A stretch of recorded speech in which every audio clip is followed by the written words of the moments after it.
it's about time we talk about the third book in the Demon Cycle trilogy, and this one is The Daylight War by Peter V. Brett. So let's get into some background on the book. First and foremost, it was released first time back in 2013 by Random House Del Rey, so it's getting up there in age. It's almost 10 years old. Oh, February 2023 will be 10 years old. It feels so old.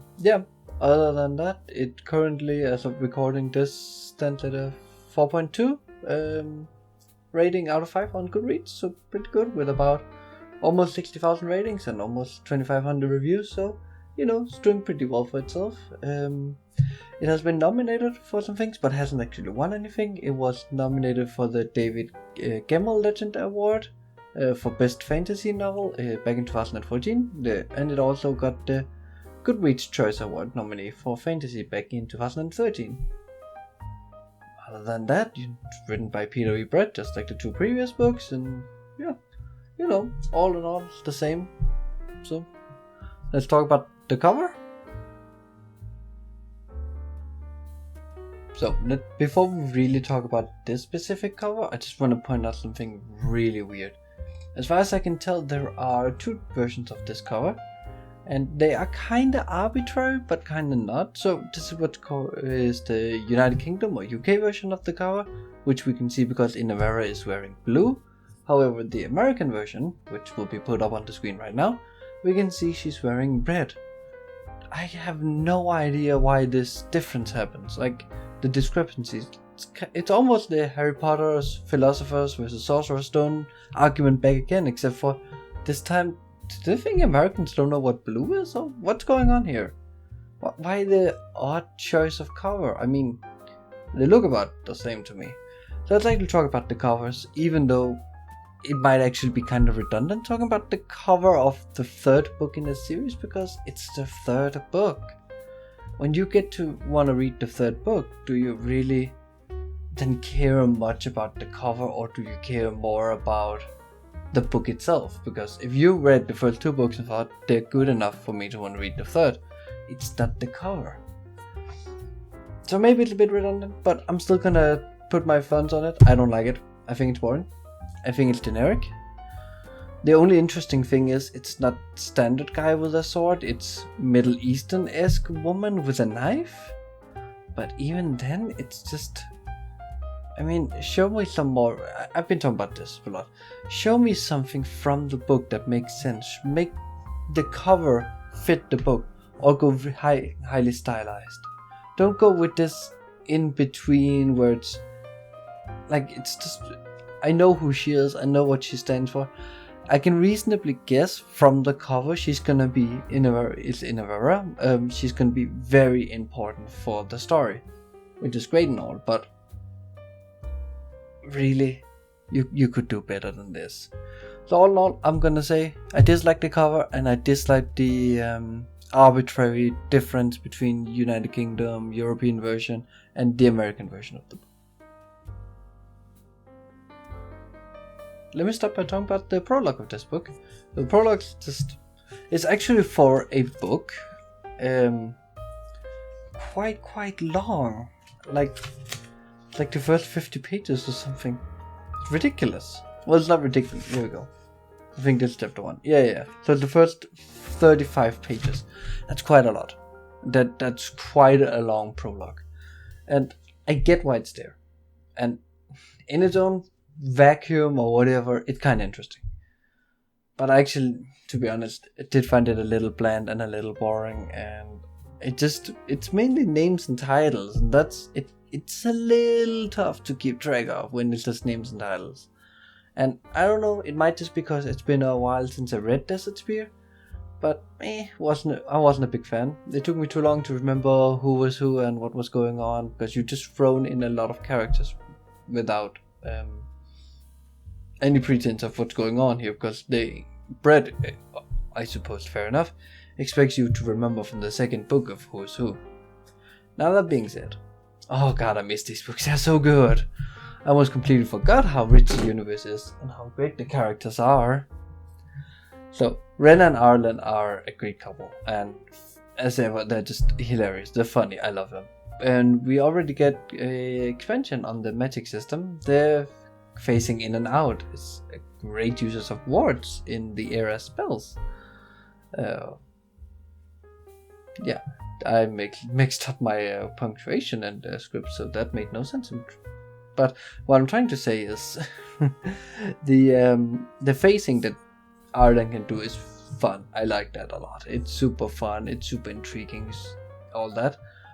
But also the fact that they can now just go like shoo, shoo, shoo, shoo, and then I don't know if that came on right, but they can draw the wards in just in the air, and then can cast them, and that's awesome. I think that's so cool, and I can totally see that being expanded on to having warders or whatever become like fighting mages, and casting almost spells, but using I suppose new language.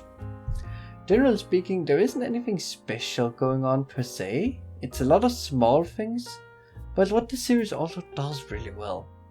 Let's talk about some small things. The Hollow is huge. You see what I did there? With its own fort and everything though. It is basically just now getting to a giant city, and I love how Arlen is reusing his abilities to be at court and all the diplomacy rules that we learned from the first book that he learned. that we were with him when he learned. It's such a great contrast to the grim and serious persona we got in the second book. So yeah. And also the fact that he actually cracks jokes with the cutters and starts to be more of a person and less than a character. Again, we're back to seeing the Arlen Bales from the first book. And we get so much emotion already. And we get so many awesome small action scenes. And I'm not going to spoil them all. I'm not going to go too in depth with each action scene because there are a lot of them and they're all great. And you should read this book if you haven't yet. So I'm going to go read more. I'm going to get to...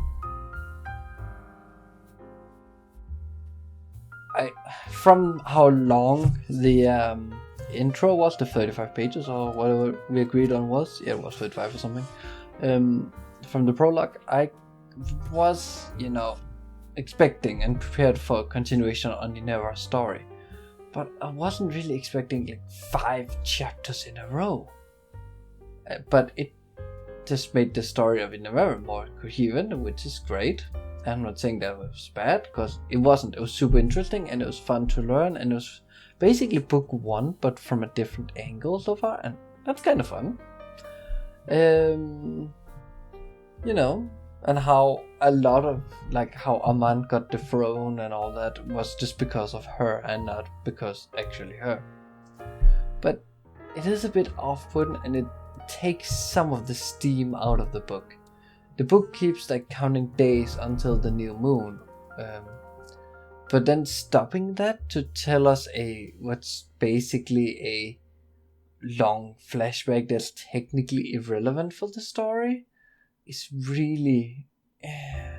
I think Inner story should have been a part of a novella collection, or maybe a novel or a novella of its own or something. Because it is interesting and it shows how much politics matter in religion too, and it reframes the entire first book, and that's really interesting. I just don't really understood why it's here. It's so kind of weird to me. And also because it's kind of short, I don't really feel any connection to any of the side characters or cared about them. I beforehand didn't really like Inanera. I still don't. But when she killed the old leader, I felt nothing. I didn't care for that because, we kind of know where it's going. But it was a cool way she did it, I suppose. It was just, I don't know, it didn't do it for me. Not sure why she didn't kill the eunuch. He isn't part of the story anymore as far as I can tell. I don't know. So, when writing a story that is on time schedule, such as this one, I don't think it's a good idea to stop the story to tell a random side story that happened in the past. That should be its own. Or it should be incorporated more fluently into the main story. Because right now we just stopped Arlen's story to tell something that for the main story wasn't needed to know, and something, I don't know, most readers probably haven't asked, but it's neat to know. So yeah, give it its own book instead, where you can flesh out the side characters, flesh out the world even more, or at least show the same world but from a different angle. Especially fleshing out the characters, because that's something Brett does really well, the characters. So yeah, keep to that. That's really important. This section covers most of Licia and Rogers. I'm gonna call him Roger because I think it sounds cooler still. I've had this discussion before, but I will defend that. And it'll cover the journey home, but also a few minor things. So let's start off by talking about Inavera, because she's really a major player in this book. But now we get her in the current timeline, which is awesome. And I enjoyed how she still goes to her mom for advice on how to do things, show her the vulnerability, because we haven't seen that from her. Especially now since she doesn't have her dice. It just shows she's still learning and trying her best to do better, because from what we've seen, she's almost omniscient about things, and it's kind of annoying. But it's also intriguing because I didn't like her much, still don't, but she's kind of an interesting character. But it's great to see that she's still learning, still improving. Now, the caravan back to Cotter's Hollow, so much awesomeness is happening. So let's talk about Roger and his wives. The lack of trust by Roger trying to work it out and still making all the mistakes of an 18-year-old is great. I mean, one woman is tough to handle. I can't imagine having to handle two of them at the same time. Oh my god. So he's way over his head since they trust him, but at the same time they don't. I believe the present for him though were sincere, and the wards were meant to help protecting him. But I can definitely see how it came off as spying, since they kind of have a past. I don't actually have much to say about Licia, since she has taken quite a step back after a character arc finished in the previous book. I suppose we can say she's still struggling with the same flaws, and her character is as consistently written as ever. Maybe a bit more, maybe a bit black and white, you could say, even, because she is just who she is right now. I don't think she's gonna change, and I suppose that's fine. Aban's story is so intriguing. I can't wait to learn more what he's planning to do with his mini army. I can imagine he's just gonna use it to establish himself as a pseudo self-governing city. But who knows, maybe he just aims to take the crown, or maybe he just wants to protect his profits. All in all, so far, I think this section is great and consistent. My only thought is, what is the story here? Where are we going? What's leading up to? I feel like everyone is talking about when the moon will be gone, but doesn't feel like the book is going towards that. On the other hand, it also talks about the assault on Lacton, but the timeline doesn't really fit. Really, so far, that is my main gripe with this book. It doesn't feel like it's going anywhere. And I feel like that's kind of sad, because I know the other books have been slow, but this one just... the slowness of Brett's writing, I feel like it's hurting it so far, but I suppose maybe we'll learn next section where we're going. I'm probably starting to sound like a broken record, because this book is really good and the series itself is really good. So, the only two things, and arguably probably the two most important things I want to talk about, are the wedding and Licia's love life, which kinda intertwined here. Let's start out with the wedding. It was amazingly fun and super cute. In the best Brett style. Oh, that's difficult. Why did I write that? In the best Brett style, he has managed to capture the feeling and the spirit of being at a wedding. I love how Rocher's wives are kind of jealous and want to learn about the customs. I think the atmosphere of the party is just spot on. The dancing and the gift giving. Even though we only see a wedding of one culture, there are enough breadcrumbs here for us to learn how a Christian wedding would be. My favorite scene was when Roger was playing the song about Cotter's Hollow and his wife joined him in colorful clothing to sing and dance with him. It was so cute, it was so fun, and it was a great character moment for both Roger and his wives. My second favorite is when they're teaching the Hollers how to dance sexily in the tight circle. The book is taking up to quite a dark time, and having such a bright and fun scene, it's just a perfect way to lead into to have us bond with many of the tertiary characters one last time, because let's be honest, they're probably not gonna live longer, or there are 2 more books in the series, but this book is probably where most of them are gonna be finishing off slowly. So the second thing I want to talk about is Lisha's love life. Her having sex with the Duke is wild. I do wonder if they'll get together properly, and if that will lead to war with Arlen. Also, if she marries the Duke, then how will she explain the kid being colored?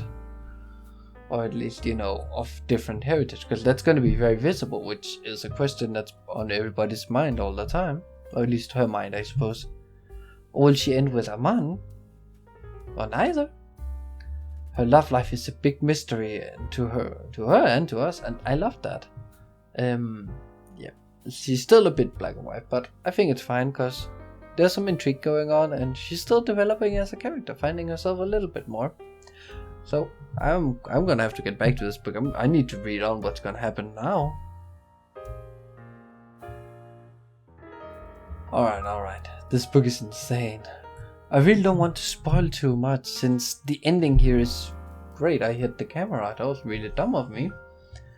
So instead, I'd like to highlight a flaw and a strength of Brett's writing. Let's start off with the strength. Brett is able to write action scenes and create situations where his godlike main character isn't the one solving the problems. He makes sure that even though Arlen has become so strong that he's practically God, or at least close enough, there are still situations for all the secondary and even some of the tertiary characters to shine without feeling weak or without feeling forced to it. Even though our main characters are almost invincible and can do so many epic things, there are others that are still bringing an epic action that doesn't seem boring, and they're bringing a lot to the team that is really hard to write when your main character is so strong as Arlen is. You're gonna have to trust that your characters can carry themselves. Now to the flaw.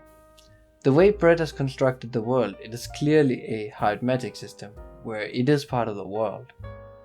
But then again, you have the soft magic from the dice magic, and that makes it seem like there's a divine god. The horror dice part aren't bad, it's just weird, and it kind of feels a little off to me.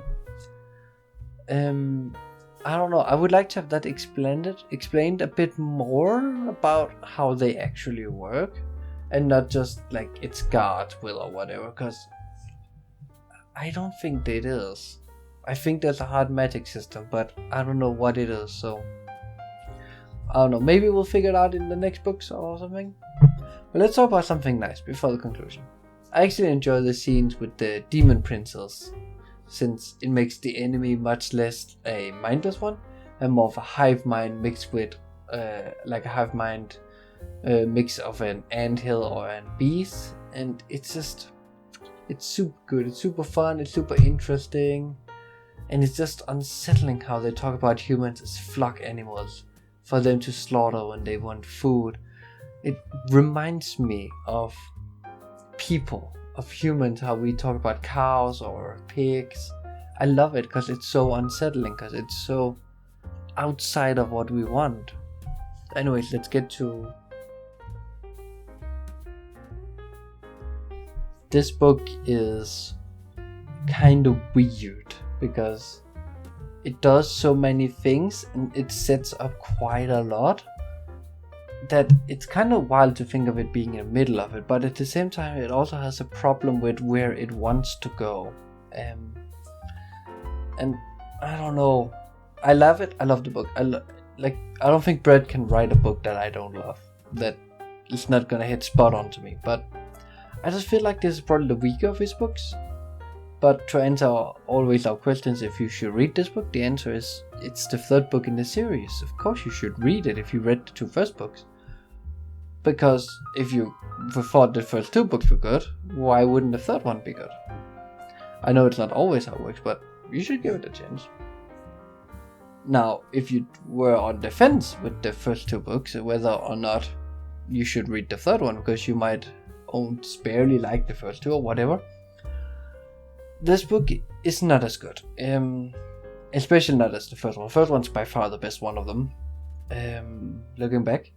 But I still think it's pretty good. I still think it brings a lot. The only problem, like the main thing I have with it, is all the Inavera's, like her past. So actually, if you could, and it's gonna sound weird, skip them because they are not necessary for the main story, and then read them as a novella afterwards. I think that would be it would make the flow way better. Of course, also shorten down the main story, but I just think the story is gonna flow a little better. I don't know. I haven't done that, but that's what I assume. But yeah, you should read this book in my opinion, even though it has a very boring cover. It does have some pacing problems. The characters are still solid. The characters are amazing. The action scenes are amazing. Everything's amazing. So yeah, go read this. Chapter 2. The rain faded to a drizzle and then died away, and the faint moonlight broke through a gap in the dark clouds as Telemachus helped the captain towards the harbor. The young Greek could make out the mast and rigging of the dozens of ships moored alongside it. The sight was an instantly familiar one to him, just as much as part of a harbor life as the sounds of the drunken sailors singing and swapping lewd jokes as they returned to their ships from the night. Only a few men braved the chilly windswept streets leading down from the wharf, fighting one another or playing games of dice. To one side of the quay, pairs of guards patrolled the largest of the vast timbered warehouses. The harbor itself faced out towards a pair of stone moles. Further out, dark waves crashed against the breakwater, bursting in huge white sprays that glittered in the pale light. Clemistus stopped in front of a large cargo ship moored at the far end of the quay. "Here she is," he announced grandly. "Selene. Not the fastest ship by any means, but she's sturdy as she comes."